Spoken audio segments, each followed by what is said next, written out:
The Pixel can't stop leaking. We pretty much know everything there is to know about the Pixel 3 as well as the Pixel 3 XL. We have a very clear image now of this Pixel 3. We know pretty much everything about it. No matter how hard you try, you literally can't get anything past the internet.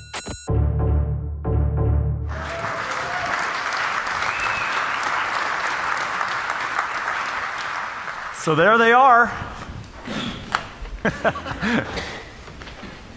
Oh, I think they look great. They look great, right?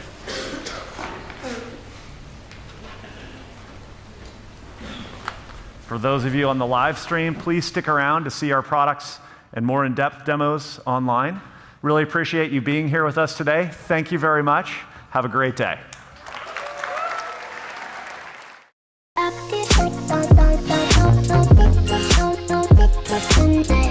Hey, what is up guys, I'm PBHD here, and we got Pixel 3 and Pixel 3 XL in the studio. My main SIM card has been in the Pixel 3 XL since the event, so for 2 days now, and there's already a lot of stuff I want to share with you that didn't make it into my original video and that wasn't in the keynote. So first of all, there's many things in that first impressions video that weren't in the keynote and that weren't actually mentioned. So if you want the full rundown of all the new hardware and all the new software that was announced 2 days ago, that's your video, definitely watch that. But that was shot 2 weeks ago, and there are definitely some things now that I've set it up with my own stuff that I'm starting to notice that I didn't those 2 weeks ago when I was using a demo phone.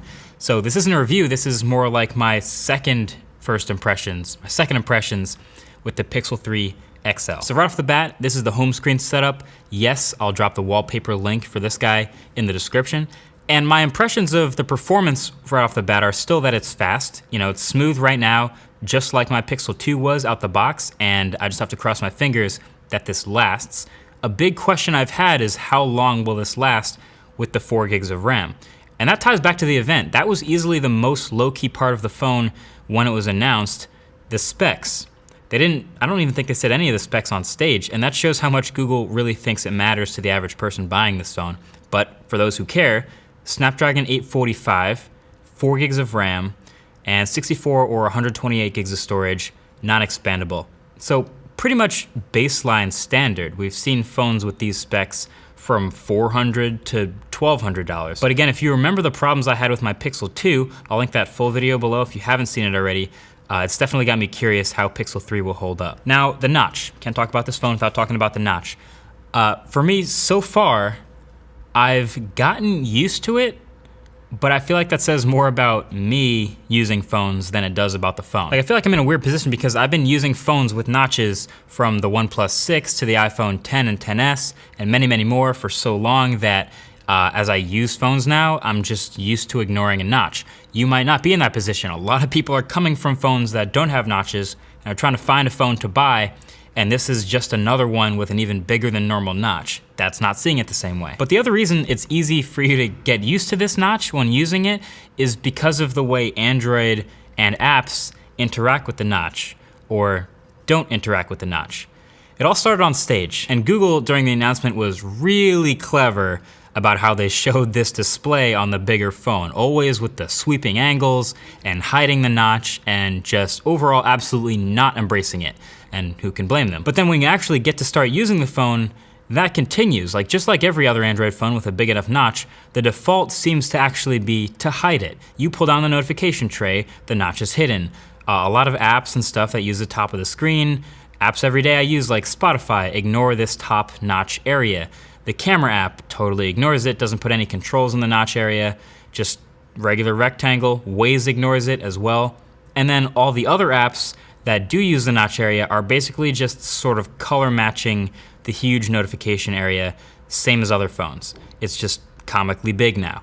And some other apps still need updating. I noticed Instagram stories looks ridiculous right now up in the top, and also for some reason Google's own YouTube Studio app is also kind of half cut off up there. So it's obviously not ideal design-wise, but it just kind of is what it is. Also, I've seen a lot of people talk about, at least recently, hiding this notch with software. So with pretty much any other Android phone with a notch, you can use software to hide it.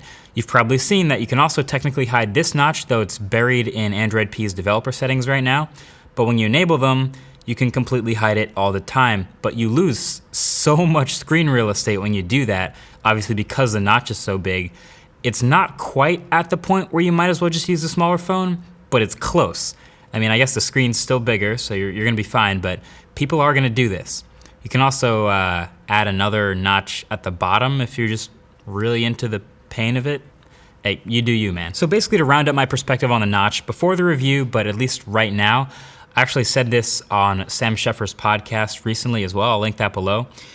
As a person that's just using the phone, just scrolling around, swiping, notifications, tweeting, email, or whatever, you're just numb to the notch at this point. I don't really see it anymore. It's just like every other phone with a notch. But when I become a video person, like a YouTuber or a viewer, and I'm just pointing a camera at it, then it's this horrible, ugly thing. Of course you see the notch. It's hideous, it's massive. It's that bathtub. It's a face staring back at you that you can't ignore. But that's when I'm in that YouTuber mode. But when I'm actually using the phone, I don't find myself complaining about it that much. Okay, a couple other small things. The haptic engine on the Pixel 3 is much improved. Right now, I would even say it's the best I've felt in an Android phone. And I think Google knows it. They trigger it more often, like almost all the time. You feel it when pulling down the notification tray. Every little tap, you get it while typing, while interacting with the UI a lot. And it's pretty good. It's nice and clicky and really tight.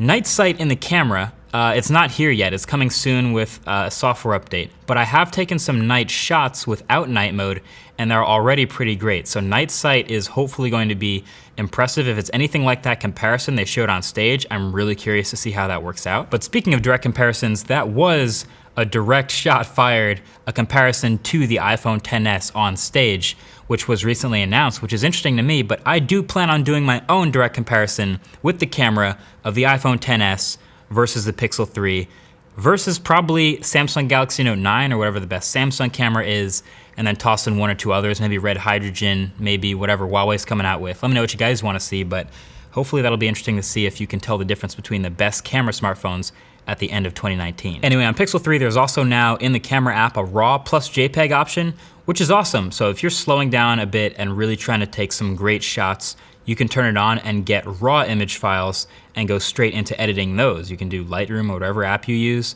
I love seeing that baked into the stock camera app of a phone that knows it's gonna be used for photography. And I also noticed that in the YouTube app, if I go into full screen mode, it plays off center on the Pixel 3 XL. It cuts off the area to one side, the size of the notch, and then cuts off the other area on the other side, also the size of the notch. So it's kind of annoying now that it's off center.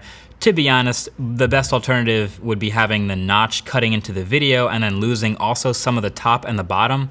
So I guess I'll deal with it being sort of off center, but they could totally adjust that in a software update. Anyway, that's it for now. Just a super quick first impressions.